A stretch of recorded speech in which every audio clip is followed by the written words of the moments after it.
This time on the Racer X Show, Dungey does it again. Webb grabs his first. Moto America gets off the ground, and we've got the highlights. GNCC invades South Carolina with bikes and ATVs. And Arena Cross rolls through Spokane on their way to crowning the 2015 champ. All that and more.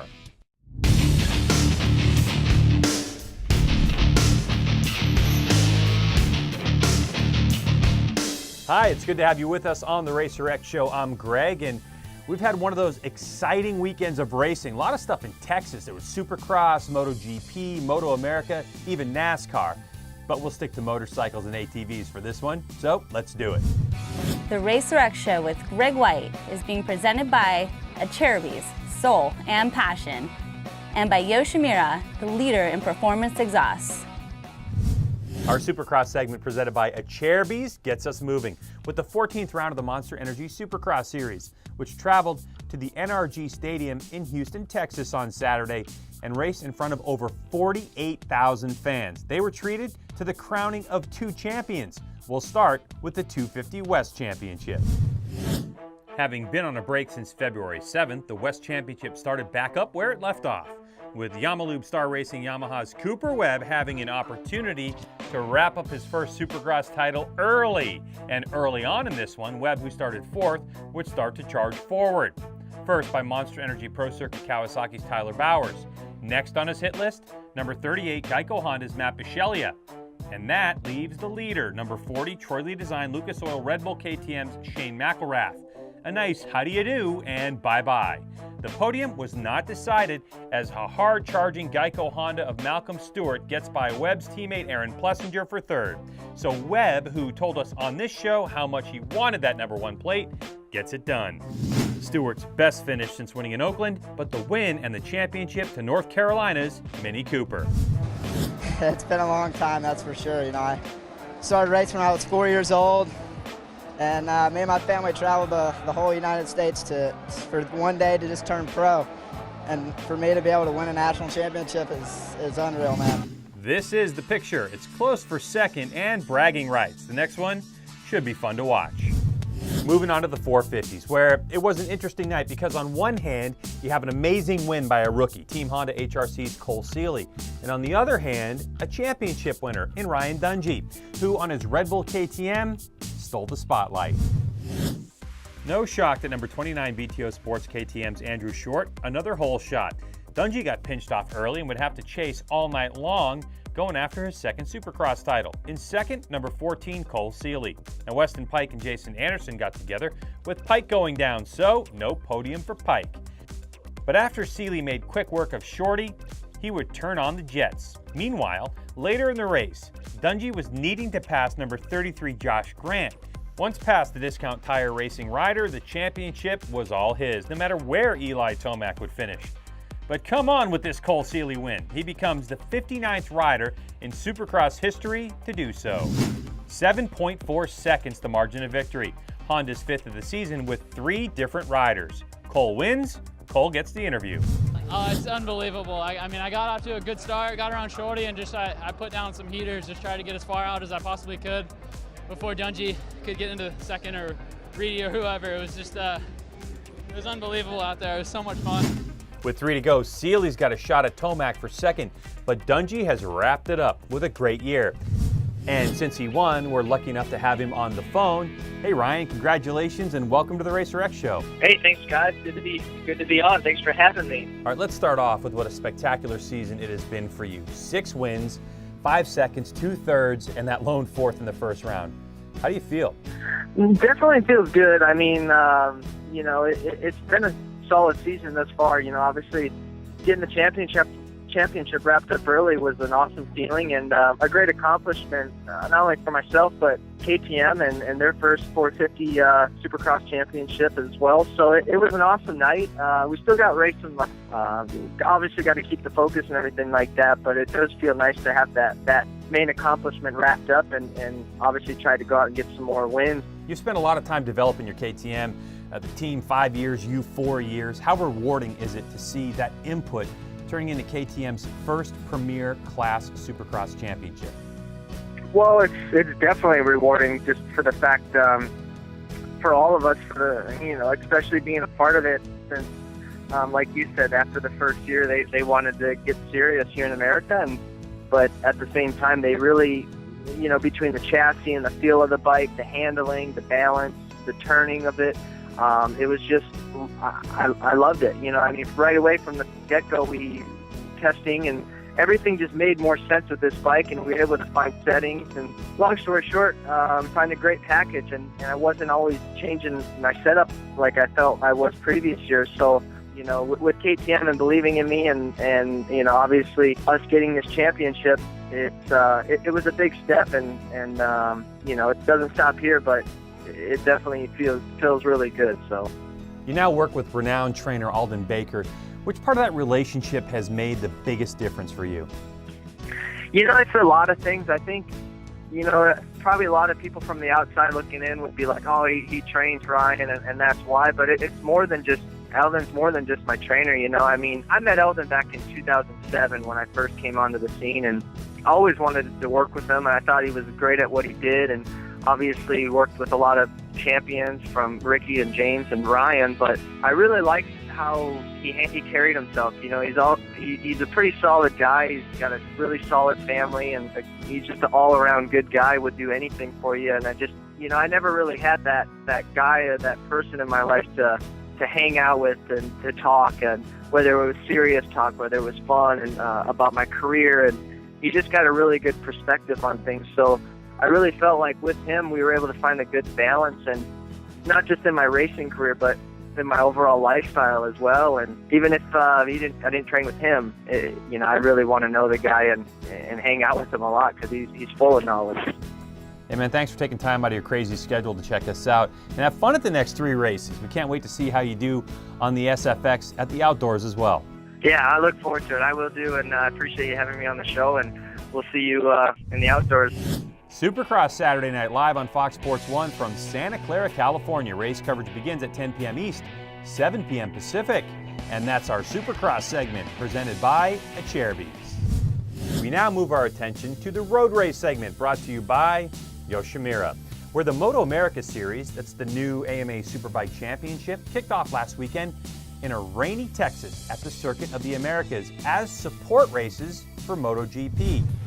And on Saturday, it was wet and sloppy. And if this is your first time seeing superbikes in action in the wet, deeply grooved, soft Dunlop rain tires keep things in line most of the time. Out front early was Roger Hayden with Hayes and Beaubier right behind. The onboard shot showing just how much water's on the track. And it shows Hayes with an aggressive move in slippery conditions, easing on by for the lead. Hayden wouldn't give up, as the very developed Suzuki TSX R1000 has power over the brand new R1. But power isn't everything, and Hayes goes by again. That would be the last time anyone threw a shot at Hayes. Later in turn 1, Beaubier would get by Hayden for second.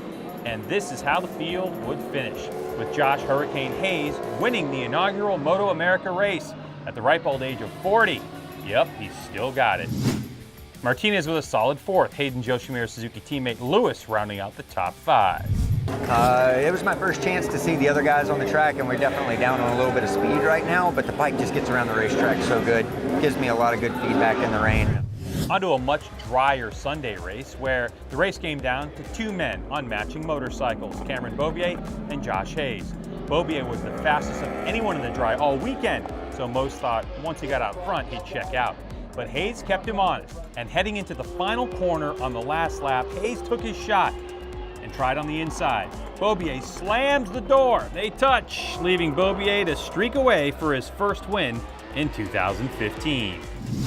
Hayden third again with his teammate Lewis just ahead of KTM's Chris Fillmore. But it was all Beaubier. It was a shortened race to 12 laps, but man, I gave it everything I had. I mean, Josh and Roger riding really good at the beginning, and I felt like if I could get around them, I might have a little bit of pace. But Josh was right on me the whole time. All tied up for the Yamaha men, with Hayes the man to beat at the next one, Road Atlanta. Only one race for the smaller displacement super sport class, and after 12 very wet laps and many crashes, one man checked out on the rest of the field. Yamalube Yamaha Extended Services Graves Yamaha's JD Beach from Kentucky walked away with his first race win in 5 years, and he was pumped. A slew of talent followed JD Beach to the line, including Australian veteran David Anthony on the Suzuki. But it was JD's day. It's amazing. Man, I've been working for 5 years to get a win again. It's been so long, and all winter riding, it was 20 degrees outside. Riding outside, I couldn't breathe, but all that hard work, it feels great now. As expected in MotoGP, it was Repsol Honda's Marc Marquez who got out front and held a 3.5-second lead to the line. 3 trips to Coda and 3 wins for the reigning world champ. Another solid podium finish for Ducati with Dovizioso second. Rossi's third keeps him ahead of Dovi in the World Championship. But here comes Marquez. Next one, next weekend in Argentina. I can't wait. In World Superbike, Kawasaki's Johnny Ray beat Ducati's Chaz Davis in Race 1 by less than a third of a second. But in Race 2, Davis took the top spot, Ducati's first win with the Panigale R Superbike. And American PJ Jacobsen took another step towards the top step in World Supersport, finishing 3.2 seconds behind race winner Kenan Sofoglu. Great job, PJ. And that's our road race segment, brought to you by Yoshimura. TV stuff for you. You can check out Moto America on CBS Sports Network. The race highlights from COTA will air Sunday, April 19th, 6:30 p.m. MotoGP from Argentina this weekend. Coverage begins Sunday at 2:30 p.m. East on Fox Sports 1. And World Superbike from Assen, Holland on beIN Sport Network. Sunday, 6 a.m. Race 1, followed at 7 a.m. Race 2. All those times are East. And that is our road race segment, presented by Yoshimura. Last week, we had Factory FMF KTM's Caleb Russell on the show to talk about his season so far. He seemed happy, relaxed, confident. Not a good sign for the rest of the GNCC field. And when the 2015 AMSOIL Grand National Cross Country Series presented by Maxxis points leader left Union, South Carolina, he'd leave with his 26th career win. Russell began the day out front and captured the $250 All Balls Racing Hole Shot Award, and the 2-time GNCC national champ set the pace from there. But not without incident or incidents. Russell lost some valuable time in the first couple of laps when he experienced 2 crashes that sent him off the bike and on the ground. That allowed second place Rockstar Energy Husqvarna Factory Racing's Josh Strang to pull within 15 seconds of Russell. And as Strang worked to catch the leader, JCR Honda's Chris Bach led the rest of the pack in a race-long battle for the third and final spot on the podium, including Air Group Rockstar Energy Husqvarna's Ryan Seitz and NFAB Ampro Yamaha teammates Daniel Milner and Grant Baylor. The pack exchanged positions throughout the afternoon, but the man on the move was XC1 Pro rookie Grant Baylor, winning the battle for the final spot on the box. Russell's undefeated through 4, something that hasn't been done since Josh Strang's championship reign in 2010. So let's hear from it. The first 2-3 laps were really good, and then, man, it just kind of like you hit the wall there. It just got so rough and just started pounding you in the dirt. But my bike worked pretty well, and I got to thank all the fans out there. It was awesome at the hill climbs and the creek jumps. So thanks a lot.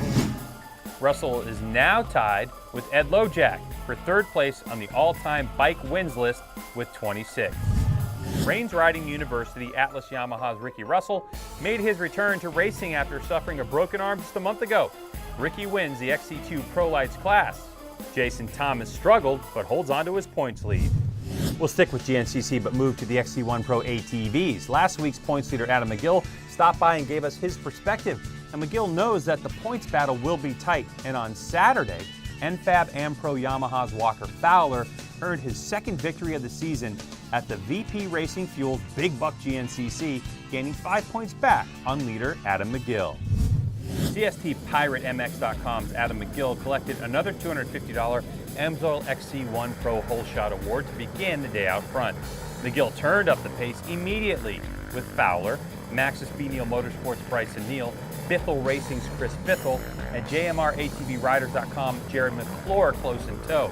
McGill worked hard to create a comfortable gap on the rest of the field early on, but around the halfway mark of the 4-lap race, it was Fowler who began his charge to the front. As the 2-lap card fell, Fowler made his move and took over the lead. Now, despite that past 2 laps earlier, McGill didn't let Fowler go.